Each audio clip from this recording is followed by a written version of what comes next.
অম্বিকানন্দ মহারাজ, আমি অম্বিকানন্দ মহারাজের কাছে ঠিক যা বললেন অংশুমানবাবু তার প্রতিযুক্তি শুনতে চাই।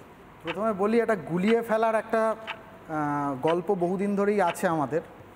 এই গুলিয়ে ফেলাটা যখনই কখনো প্রতিকূল পরিস্থিতি তৈরি হয় ভারতবর্ষের মধ্যে, দেশের মধ্যে, রাজ্যের মধ্যে, তখন এ ধরনের গুলিয়ে ফেলা থিওরি আসে।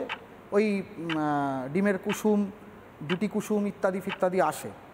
এখন ঘটনা হচ্ছে একটা আইডিওলজির লড়াই, একটা আইডিওলজি স্পেসিফিক, যে আইডিওলজিতে ময়ূক 4টে শব্দ, বেশি দরকার নেই, কাফের, মুশরিক, মুরতাদ আর মালাউন। এই 4টে শব্দ আমি অন ক্যামেরা বলছি, সবার হাতে অ্যান্ড্রয়েড সেট আছে, সবাই একটা গুগল বলে বস্তু আছে, তারা একটু করে দেখে নিন এই 4টে শব্দ কোথা থেকে এসেছে, এর সোর্স কি, আর এই 4টে শব্দের ভিত্তিতে কিভাবে বিভাজন করা যায়। এখন কথা হচ্ছে হিন্দু ঐক্য নিয়ে। হিন্দু ঐক্য একটা বড় প্রশ্ন, হিন্দু ঐক্য বড় প্রশ্ন ভারতবর্ষে। তার কারণ আমার পূর্ববর্তী দুপক্ষের বক্তারাই বলেছেন, উচ্চ নীচ, দলিত ইত্যাদি। এটা ঘটনা যে এখনও পর্যন্ত সব মন্দিরে নিম্নবর্ণের হিন্দুরা প্রবেশ করতে পারেন না, সরাসরি এটা অধ্যাপক সাহেব বললেন। আমাদের কয়েকদিন আগে, হয়তো তুমিও খবর করেছো, কাটোয়াতে একটি শিব মন্দিরে প্রবেশ নিয়ে একটা রীতিমতো খণ্ডযুদ্ধ হয়েছে এলাকাবাসী অন্তজ হিন্দুদের, মানে তথাকথিতভাবে যাদের নিম্নবর্ণীয় হিন্দু বলা হচ্ছে। যদিও আমি মনে করি তিনি যে কোনো দাস, দত্ত, চ্যাটার্জি, ব্যানার্জি, মুখার্জি, তার সারনেম যাই হোক না কেন, তিনি যদি সনাতনী হন, তিনি যদি হিন্দু হন, তার এটাই সবচেয়ে বড় পরিচয় হওয়া উচিত, তিনি হিন্দু। এর মধ্যে কোনো বিভাজন নেই, কোনো দ্বিধা বিভক্ত নেই। এবার এটাকে গুলিয়ে দেওয়ার চেষ্টা হয়। কেউ রামকৃষ্ণ মিশনের দীক্ষিত, কেউ অনুকূলচন্দ্রের আশ্রিত, কেউ বালক ব্রহ্মচারীর আশ্রিত, কেউ নিম্বার্ক সম্প্রদায়ের আশ্রিত, কেউ শাক্ত, কেউ সৌর, কেউ বৈষ্ণব, শততা বিভক্ত। কিন্তু একটা কথা ময়ূক তোমাকে মানতে হবে, আমাদের এখানে আমরা যারা দাঁড়িয়ে আছি আমাদের মানতে হবে, আমাদের এই সনাতন হিন্দু ধর্ম কিন্তু কখনো অন্য ধর্মের ওপরে ঘাড় ধরে কিছু চাপিয়ে দেয়নি, বা আমাদের ধর্ম কিন্তু গজবায় হিন্দ করতে বা দারুল ইসলাম কায়েম করার শিক্ষা দেয়নি। এই দুটো শব্দ থেকে তোমরা বুঝতে পারবে এই শব্দবন্ধগুলো কাদের, কারা এগুলো বলে।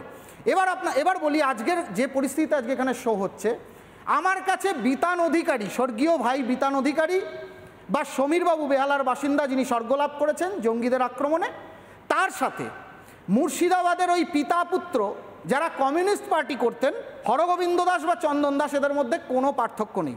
কারণ এরা দুজনেই ইসলামিক হিংসার বলি, জেহাদের বলি, আর এই উগ্র মৌলবাদী ধর্মান্ধ ব্যক্তিদের হিংসার বলি। এদের সঙ্গে মোরালি আমাদের কোনো পার্থক্য নেই। আজকে যারা জৈশে মোহাম্মদের নাম নিয়ে আক্রমণ করছে, যারা লস্করের নাম নিয়ে আক্রমণ করছে, আর যারা ওয়াকফ সংশোধনী আইন কোথায় কি পরিবর্তন হয়েছে তার নামে পশ্চিমবাংলায় দাঁড়িয়ে রাস্তায় নেমে গ্রামের পর গ্রাম পুড়িয়ে দিচ্ছে, শামসেরগঞ্জ, সুতি, ধুলিয়ান, ফারাক্কা, তাদের কোনো পার্থক্য নেই। আর এই পার্থক্যটা যে নেই, এটাকে কিন্তু ভালোভাবে চোখে আঙুল দিয়ে বোঝাবার সময় এসেছে। সেই জন্য হিন্দু ঐক্য প্রয়োজন। এখন সমস্ত দ্বিধা বিভক্ত সমস্ত সমাজকে এক জায়গায় আসতে হবে। ময়ূক, আমি বৈষ্ণবনগরের ওই পাল্লালপুর ক্যাম্পে, স্কুলের ক্যাম্পে গিয়েছিলাম। ওখানে কালী পুজো করেন যে হিন্দু, তিনিও বিতাড়িত হয়েছেন।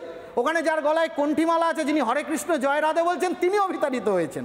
সেখানে একটাই কারণে তারা বিতাড়িত হয়েছেন, তারা হিন্দু, তারা সনাতনী, আর তারা সংখ্যালঘু।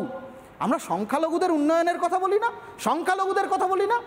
যে দেশ ভারতবর্ষ ধর্মনিরপেক্ষতার কথা আজকে বলছে, সেই দেশটা তো বিভাজন হয়েছে দ্বিজাতি তত্ত্বের ভিত্তিতে। দ্বিজাতি তত্ত্বের ভিত্তিতে ভাগ হওয়া দেশে 70% পশ্চিমবাংলায় যে সংখ্যাগরিষ্ঠ হিন্দু, তারা যারা বিমাতৃসুলভ আচরণ পাচ্ছে, আজকে কাশ্মীরে যে জঙ্গি আনা হয়েছে, যেটা নিন্দনীয়, যেটা নারকীয়, দুটো আইডিওলজি কিন্তু এক এবং এক। বেশ, নানা ধরনের কন্টেন্ট দেখার জন্য লাইক করুন, শেয়ার করুন আমাদের ফেসবুক পেজ, সাবস্ক্রাইব করুন আমাদের ইউটিউব চ্যানেল।